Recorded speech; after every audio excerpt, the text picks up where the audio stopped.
Assalamualaikum warahmatullahi wabarakatuh. Materi kita hari ini adalah tentang anestetik.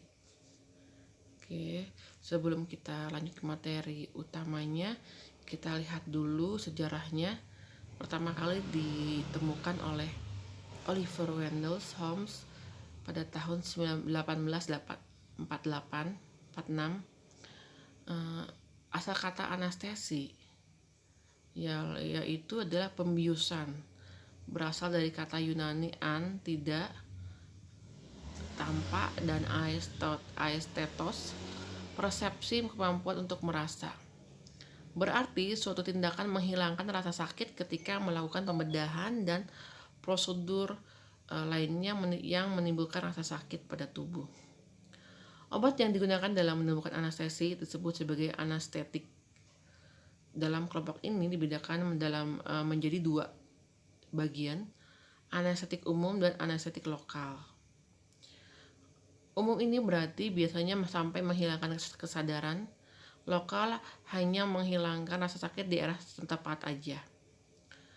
Bergantung pada dalamnya pembiusan, anestetik umum dapat memberikan efek analgesia, yaitu hilangnya kesadaran, sedangkan anestetik lokal hanya menimbulkan efek analgesia.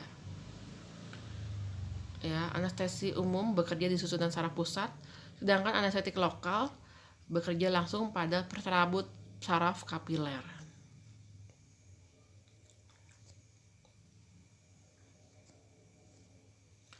Oke, kita lanjut ke anestesi umum. Anestesi umum adalah tindakan meniadakan nyeri secara sentral, jadi langsung pada SSP, susunan saraf pusat, disertai hilangnya kesadaran dan bersifat pulih kembali. Komponen anestesi yang ideal terdiri dari hipnotik, analgesia, relaksasi otot.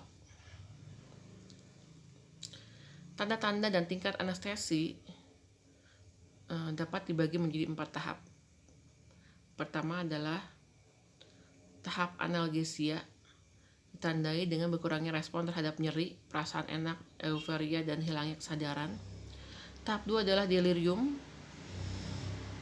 disebut dengan excitement karena terjadi perangsangan simpatik, terjadi peningkatan tekanan darah, kecepatan denyut jantung, pernapasan, dan tonus otot.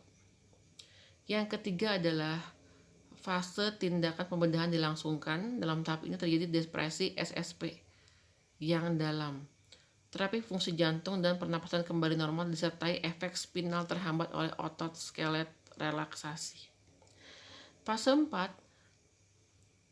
atau paralisis medula terjadi kalau overdosis, terjadi hambatan pusat jantung dan pernapasan medula.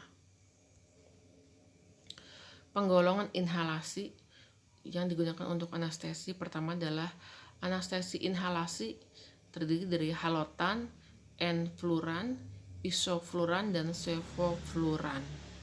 Anestetik intravena misalnya barbiturat, propofol, benzodiazepin, dan opioid. Mekanisme kerja dari anestesi mencegah timbulnya konduksi impuls saraf, meningkatkan ambang membran eksitabilitas berkurang, meningkatkan tegangan permukaan selaput lipid molekuler. Ada resistensi obat bius. Jadi tergantung perorangan ya. Ada orang yang resisten terhadap obat bius. Pertama adalah pecandu alkohol.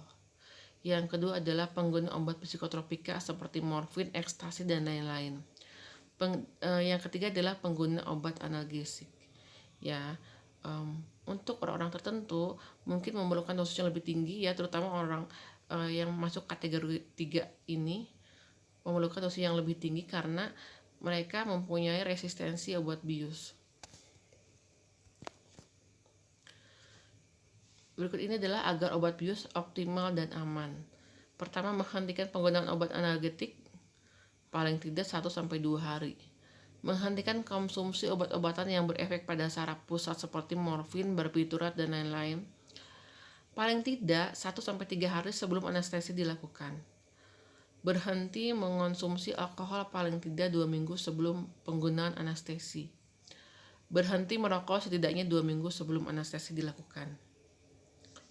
Cara penggunaan anestesi, pertama melalui pernapasan, injeksi intravena langsung ke pembuluh darah, injeksi pada spinal sumsum tulang belakang, injeksi lokal.